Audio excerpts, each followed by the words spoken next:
Castor Universe. Bienvenue. Et bienvenue dans cette petite critique ciné. Alors voilà, je vous avais dit que je relancerais le format critique ciné. J'avais déjà fait un premier galop d'essai il y a 2 ans avec Jurassic World 3, je vous dire, j'avais même oublié, en duo avec Phyllis. J'avais eu des retours mitigés. Alors, il y avait des gens qui avaient bien aimé et d'autres qui m'avaient fait la remarque, et à raison, hein, comme quoi ça ressemblait trop au format du JDG, que ce n'était pas assez personnalisé par rapport à moi, ma chaîne et tout. Donc voilà, je me relance 2 ans après. C'est un petit galop d'essai encore une fois, parce que je sais pas trop comment formater ça et tout, donc je peaufinerai au fur et à mesure des trucs. Mais voilà, premier truc pour relancer ce format, Godzilla Minus One.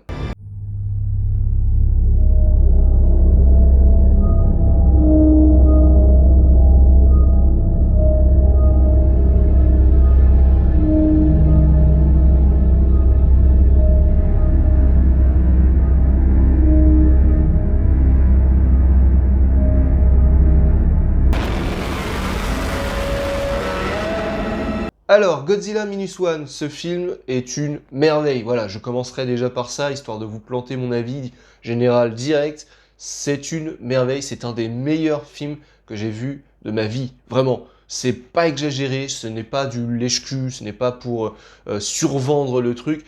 Alors oui, c'est mon avis à moi, peut-être que d'autres gens n'aimeront pas, mais moi personnellement, c'est un des meilleurs films que j'ai vu de ma vie. Parce que pour le scénario, l'ambiance vraiment des Godzilla à la japonaise, pour celles et ceux qui connaissent ces films, on les retrouve et tout. Les jeux d'acteurs, tout, enfin, même jusqu'à la dernière seconde du générique de fin, c'est un banger. Ce film, si vous ne l'avez pas vu, allez le voir très vite au cinéma. Vraiment, vraiment. Juste, je vous préviens, il est en VOSTFR, donc japonais sous-titré français. Donc si jamais ça vous rebute, ça pourrait un peu vous bloquer.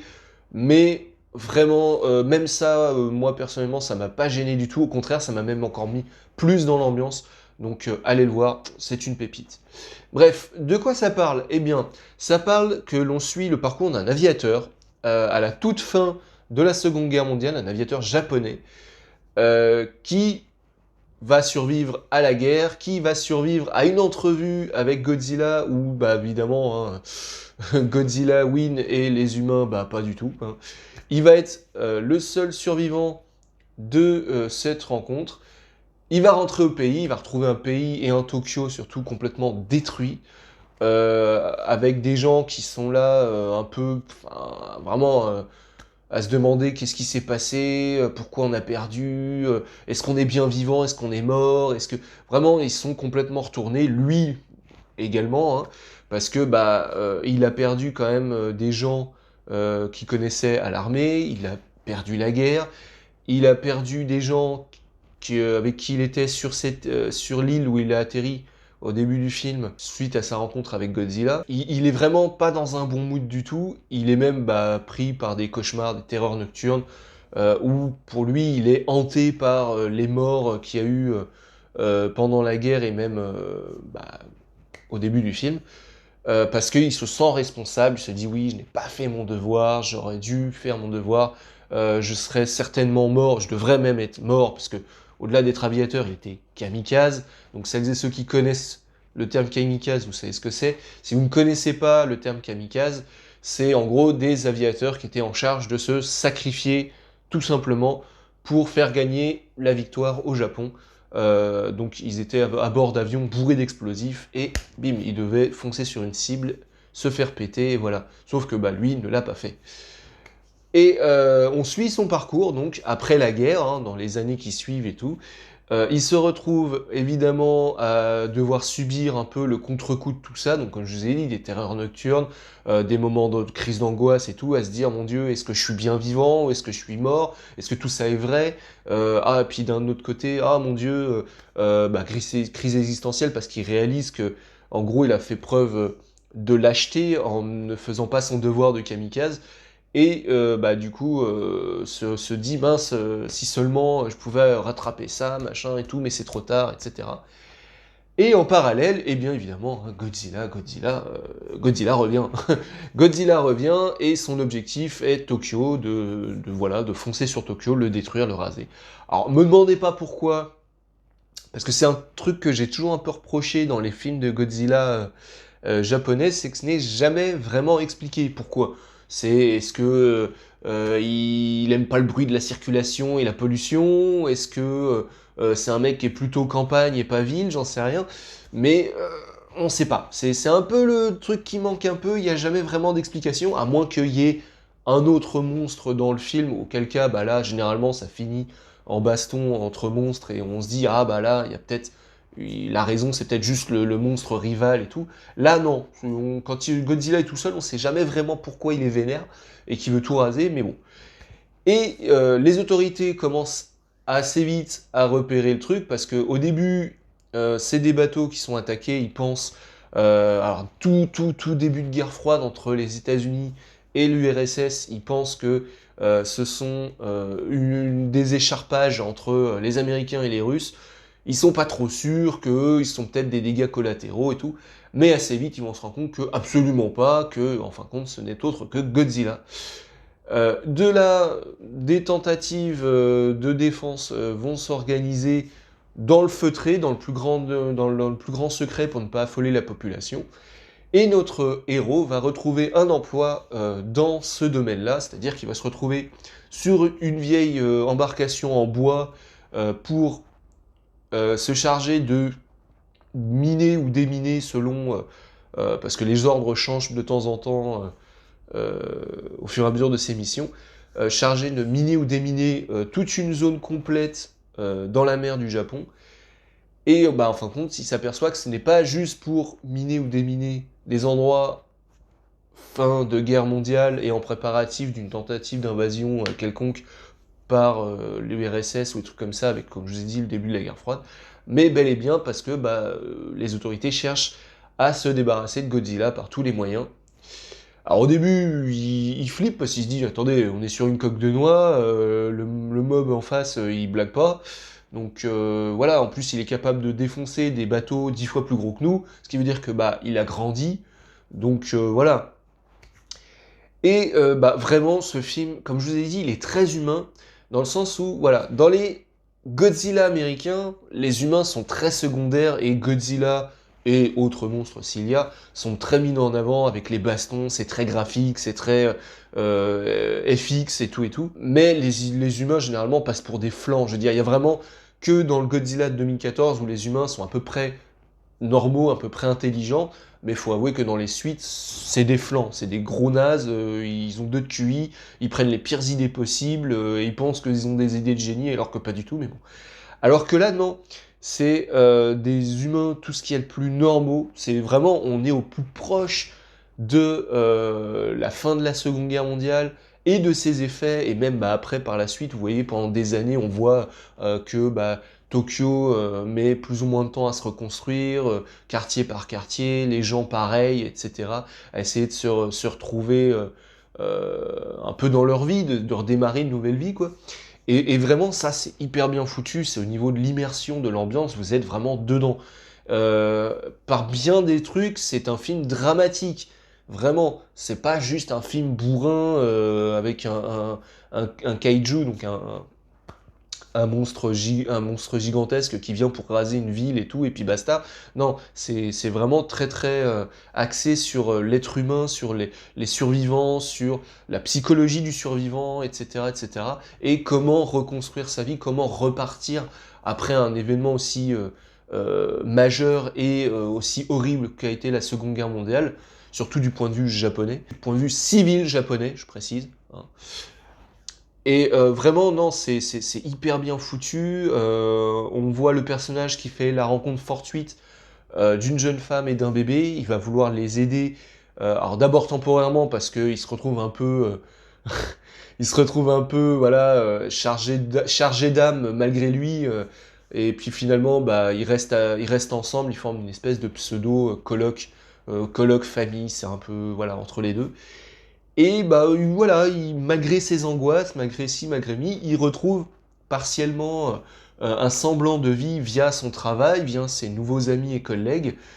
Et bah, au fur et à mesure, voilà, il redémarre sa vie, sa maison se reconstruit, le quartier auquel il vit se reconstruit petit à petit, Tokyo elle-même se reconstruit, etc., etc. Et bah voilà, Godzilla, lui, bah, lui continue son voyage vers Tokyo, détruit de plus en plus de navires, passe au fur et à mesure les défenses, et évidemment arrive ce qui doit arriver, Godzilla débarque à Tokyo et détruit tout. Encore une fois, graphiquement, c'est magnifique.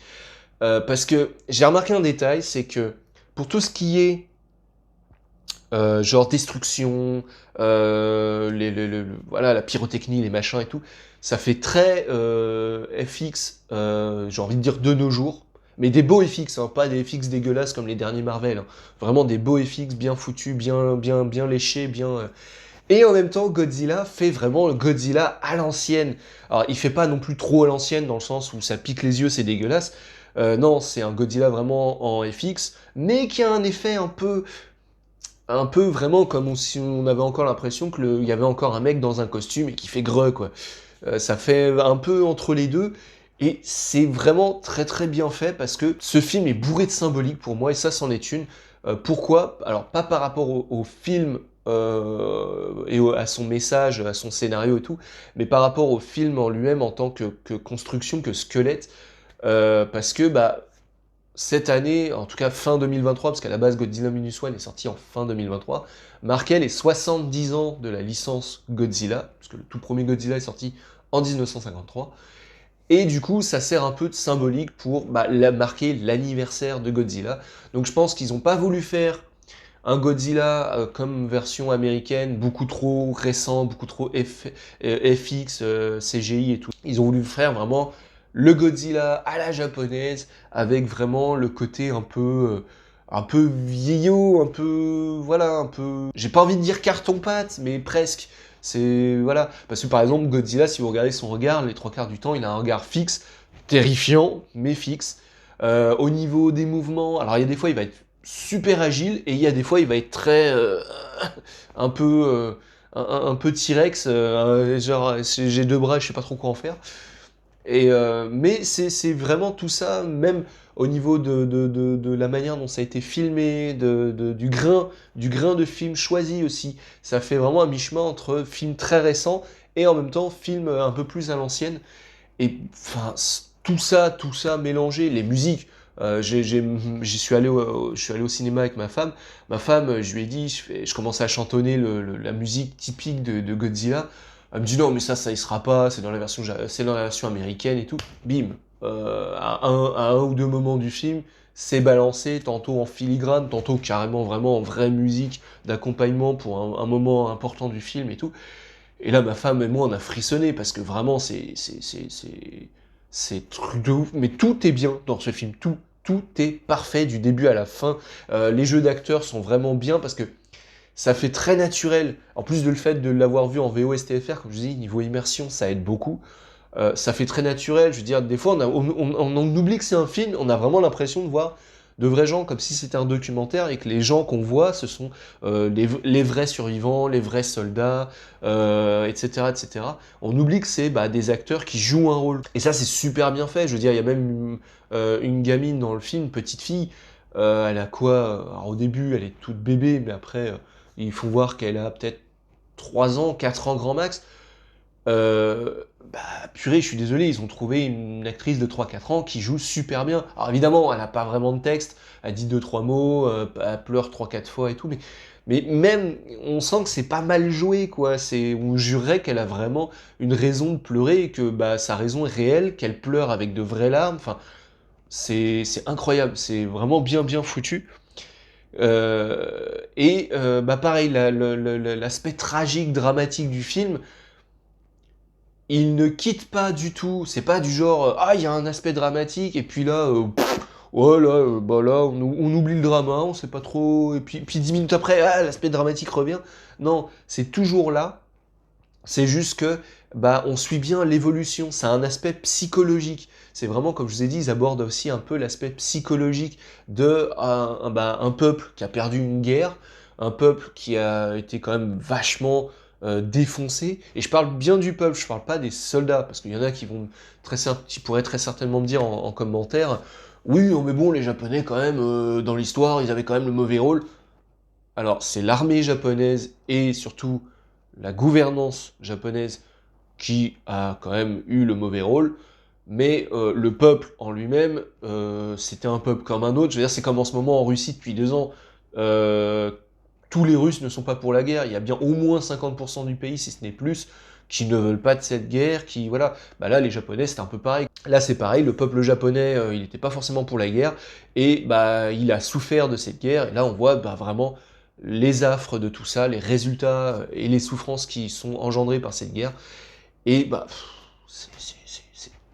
c'est juste, on souffre pour eux, on pleure. Moi, je dois l'admettre, hein, ma femme et moi, on a pleuré 2, 3 fois dans le film, parce que vraiment, on se sent mal pour eux, on se sent mal avec eux.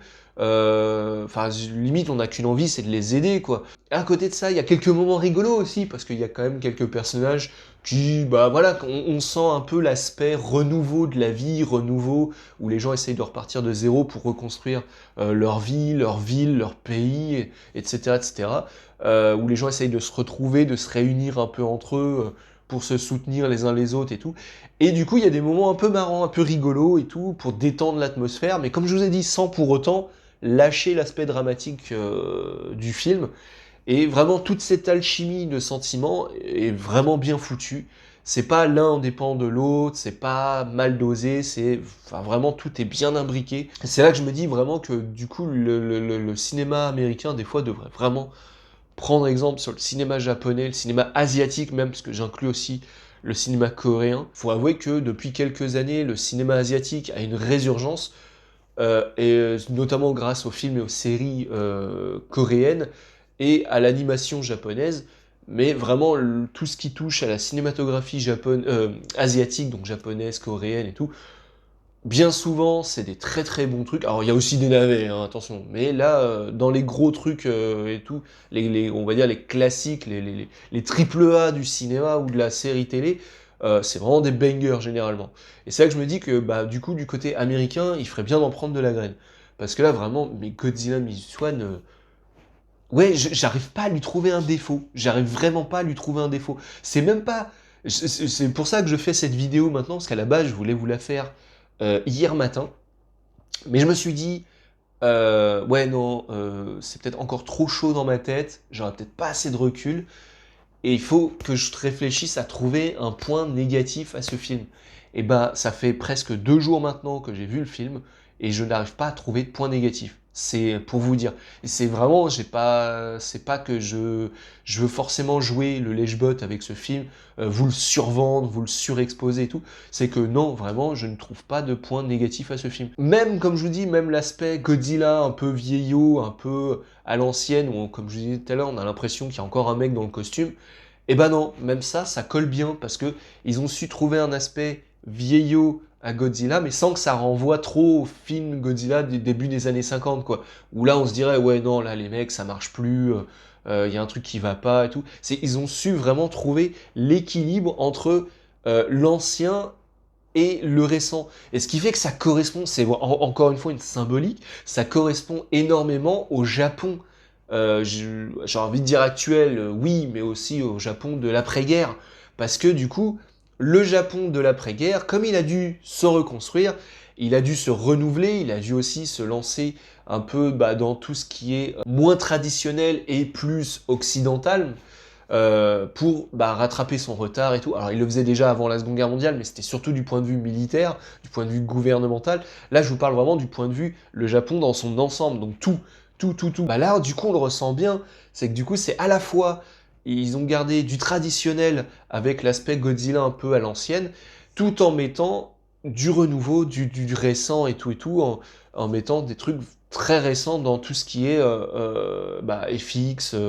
Et du coup, l'alchimie des deux est vraiment super bien. Autre aspect du film que je n'ai pas encore vraiment parlé, parce que je vous ai parlé pas mal du drama, des affres de la guerre, de ci, de mi. Je vous ai parlé très très vite fait aussi de l'aspect un peu plus léger, un peu plus humoristique par certains moments. Mais je vous ai pas parlé aussi de l'aspect flippant. Oui, parce que ce film a des aspects flippants. et c'est pas peu dire, vraiment, quand vous êtes bien dans le film et que vous arrivez à peu près à vous mettre au même statut que les personnages du film et tout, Godzilla prend des proportions vraiment flippantes. C'est-à-dire que au niveau de la manière dont c'est filmé, de la manière dont c'est présenté, tout et tout, et de la tension, de la musique, de tout, enfin vraiment c'est un package, hein. Vraiment Godzilla des fois il vous fait froid dans le dos. Je cite par exemple une scène où le héros et ses amis sont sur une embarcation en mer pour faire leur boulot et tout, parce que bon, au-delà d'être ses amis, c'est aussi ses collègues.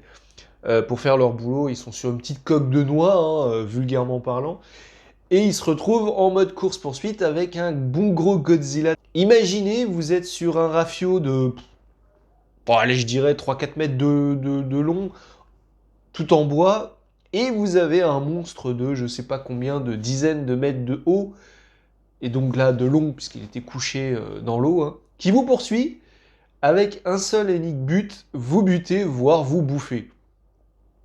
Imaginez l'angoisse. Et ben franchement, il y a des scènes comme ça où vraiment Godzilla fait peur.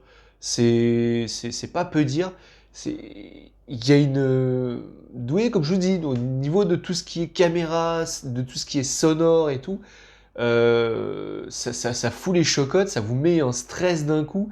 C'est-à-dire que ça sent vraiment le moment où il est là. C'est genre, il y a une espèce de chape de plomb qui se met niveau ambiance, où on vous dit là, entre guillemets, hein, la rigolade est terminée, les instants de paix, de machin, de trucs, c'est fini, the boss is here, hein, et vraiment c'est un truc de fou, c'est comment ça peut vous mettre le traxir, je vous dis, vous vous imaginez 30 secondes dans la peau d'un de ces personnages, ou d'un citoyen quelconque de Tokyo et tout, et vous voyez ce monstre débarrouler, ça vous fout les chocottes. Mais vraiment, c'est pas juste, il y a un gros monstre qui débarque et vous êtes tout petit. C'est ça, mais avec toute une ambiance qui va avec, c'est-à-dire, vraiment, ça vous balance direct le fait que, bah, il est là, vous avez plus aucun espoir, en fait.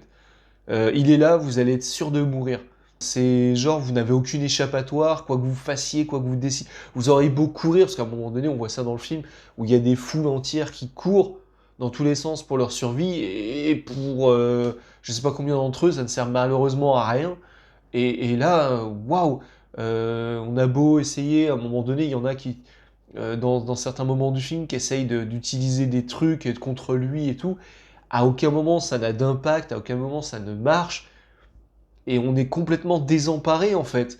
On se ressent, enfin, même nous en tant que spectateurs du film et tout, on se retrouve désemparé aussi, tout comme les personnages du film, à se dire mais en fait, ouais, on ne peut rien faire, on ne peut pas lutter. Et c'est vraiment un peu la symbolique de une force de la nature versus l'être humain ramené mais à sa plus simple condition. Je veux dire, la dernière fois que j'avais vu aussi bien ça retranscrit dans un film Godzilla, c'était dans le Godzilla de 2014.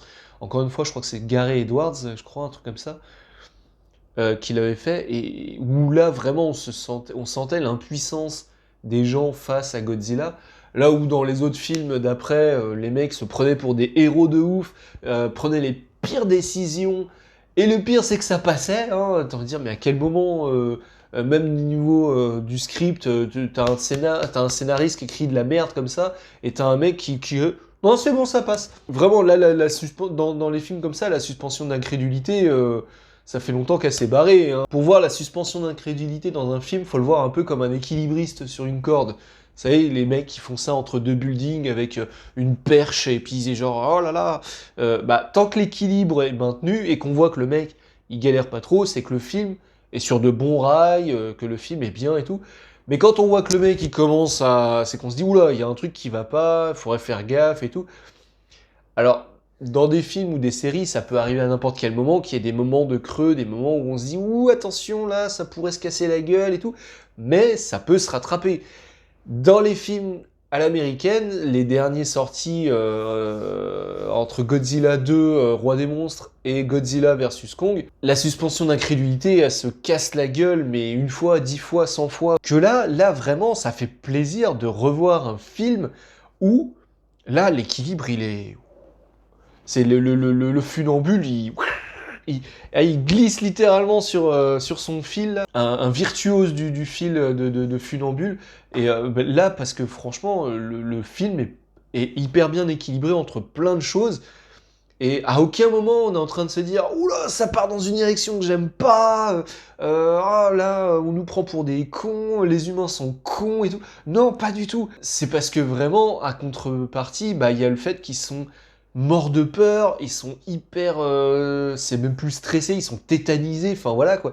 Et du coup, bah ils prennent pas forcément des réactions très réfléchies, mais ça semble très humain. Je veux dire, dans la vraie vie, on ferait pareil. Là où dans les films américains, les mecs, c'est genre mécréant de dire non mais qu'est-ce que tu fais, t'es tout seul, qu'est-ce que tu fonces vers un monstre qui fait 200 mètres de haut, c'est complètement débile. Bah là non, à aucun moment il y a des décisions vraiment débiles, tant en termes de décisions scénaristiques que en termes, bah, une fois vraiment dans le film, une fois dans l'univers du truc, où on se dit non mais attends, le personnage il est con là, pourquoi il réagit comme... Pourquoi...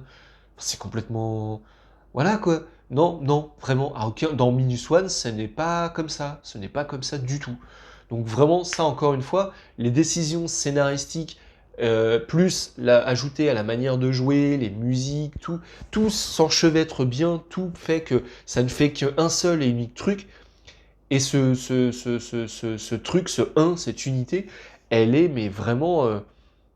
il n'y a aucune faille, il n'y a aucune instabilité. Je veux dire, Godzilla lui-même pourrait taper du pied pour faire trembler le sol. Le film ne se casserait pas la gueule, quoi. C'est peut-être le seul truc qui combattrait Godzilla avec brio, ce serait le film en lui-même. En plus, il s'est bardé par endroits, par moments et tout, de clins d'œil à la licence. Je pense notamment à une scène où à un moment donné, Godzilla, bah, c'est quand il débaroule à Tokyo, vraiment, hein, et qui commence un peu à raser tout ce qui bouge, enfin à raser tous les immeubles, à écraser tout ce qui bouge et tout. Il arrive à un moment donné où il y a le train qui passe, il chope le train, il a le train dans sa gueule et tout, alors on voit les passagers avec des wagons qui tombent, les passagers qui meurent par dizaines, voire par centaines et tout. Et ben ça fait écho au tout premier film Godzilla de 1953. Il y a aussi plein de petits symboles du genre, et ça fait super plaisir. C'est vraiment, comme je vous dis, le film en lui-même, au-delà de dire, parce que ça a été dit hein, aussi que bah, les Japonais sortaient ça pour dire, attendez, les Américains, ils se réattribuent Godzilla, en plus ils ont fond nimp et tout, mais faut pas oublier que Godzilla de base, il est de chez nous, il est japonais, que bah, c'est nous, c'est un peu un concours de couilles, quoi. C'est vraiment les Japonais, ils sont arrivés, ils ont posé leurs couilles sur la table en disant, non les mecs, Godzilla, il est à nous, quoi. Il y avait même Godzilla tatoué sur leurs couilles, ça j'en suis sûr. Mais au-delà d'un concours de tub, vraiment, c'est pour aussi, bah, comme je disais tout à l'heure, célébrer l'anniversaire de la licence. Et là, mais ils l'ont célébré, mais avec brio, quoi. C'est un très grand et vibrant hommage à la licence, un cri d'amour à Godzilla et tout, et aussi bah, un cri d'amour aux gens qui sont fans de ce film, de ce film ou de ce genre de film, parce que je suis désolé, je veux dire, moi j'ai senti vraiment, il y avait de l'amour qui a été mis dans la conception de ce film, ça se sent vraiment, ça se sent de ouf, et j'ai qu'une envie, c'est de dire merci. Vraiment, merci aux scénaristes, merci aux réalisateurs, aux producteurs, à tout le staff, les caméramans, les acteurs, les actrices, enfin tout ceux qui ont fait les musiques, vraiment tout le monde, parce que c'est un moment mais de cinéma, mais c'est même plus agréable que j'ai passé. Ça équivalait au moins à faire l'amour. C'est un pied indescriptible que de voir ce film. Vraiment. On ressort de la salle un peu, avec un aspect un peu gratifiant à se dire putain, ouais, vraiment, on nous prend pas pour des cons, on paye notre place de ciné pour voir un film, mais non seulement il vaut le coup, mais vraiment, c'est limite, le film vaudrait le coup d'aller le voir 10 fois en fait, sans problème. Et aussi le fait de se dire, bah ouais, clairement, on sent que derrière, ils ont mis le paquet, quoi. Ils ont mis clairement le paquet pour faire un film où c'est à la fois la symbolique pour l'anniversaire, ceci, cela, et à la fois pour ramener un peu Godzilla à la maison en disant non, le truc il est à nous, nous on sait vraiment bien le traiter, bien le gérer et tout, bien faire des bons films et tout.